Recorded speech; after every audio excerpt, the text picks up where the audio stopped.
Sorry for bringing you back here once again. Some topics are best discussed in private. Is this about the imposter? That's right. I have to say, Traveler, I'm very surprised you noticed the difference between me and the imposter. Yes, this mark. Perhaps it's where it all began. Ooh, sounds like the beginning of a big story. Keep going. Well, I can't deny that what I'm about to say does sound like something from a children's storybook. So, what do you think this diamond-shaped mark means?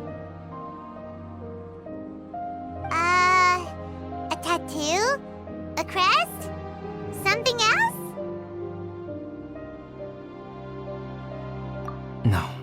Consider it a birthmark. Have you ever seen an intricate glass ornament and wondered how it was made? Well, one method for crafting with glass is a technique known as glass blowing. Glass blowing is not a widely known art in Teyvat. For this reason, glassware made in this way is usually very expensive. As the name implies, glass blowing involves blowing air into a hole, much like blowing up a balloon. This type of glassware is known for having a pontal mark at the point where the blowpipe was inserted, where the hole was sealed at the very end. This mark is a sign that the item was crafted by a human hand. Sounds kind of amazing.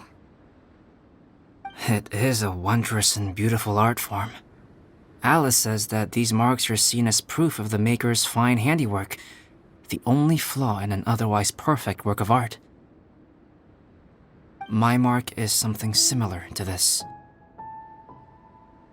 The difference between synthetic and natural life lies in the directional flow of the life force. The energy of a natural life form flows out from within. That's why flower buds bloom and curled leaves unfold. And it's the very reason we watch in wonder at blossoming flowers. Creating life artificially, on the other hand, involves, to a certain extent, the introduction of an external source of energy into the embryonic life form. When the hole where the life force was infused is sealed at the end, it leaves a mark not dissimilar to the pontal mark in blown glasswares.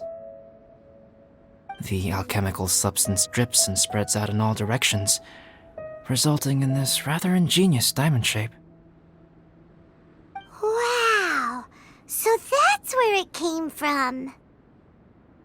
This mark is a sign of my artificial origins, and proof of my imperfection as a human. I presume that the imposter intentionally avoided replicating this mark, so as not to become less than perfect himself.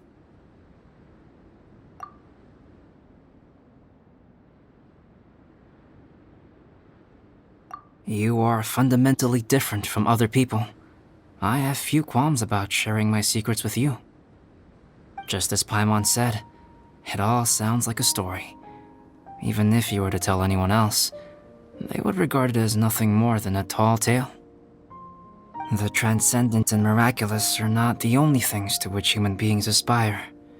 They pursue the everyday, the ordinary, to a far greater extent than I would have ever imagined.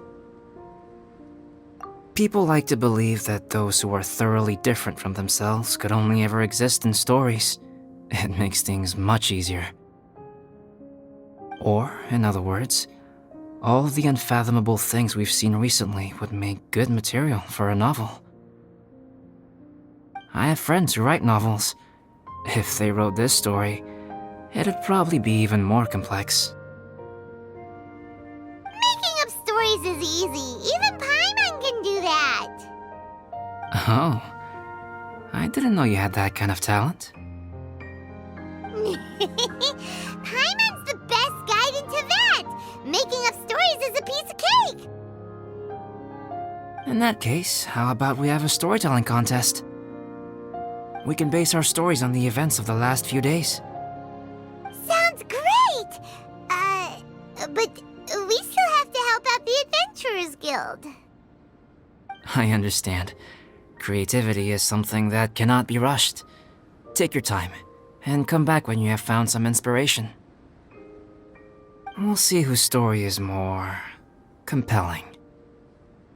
Deal! Okay, we'll regroup with the Adventurers Guild for now. Sure.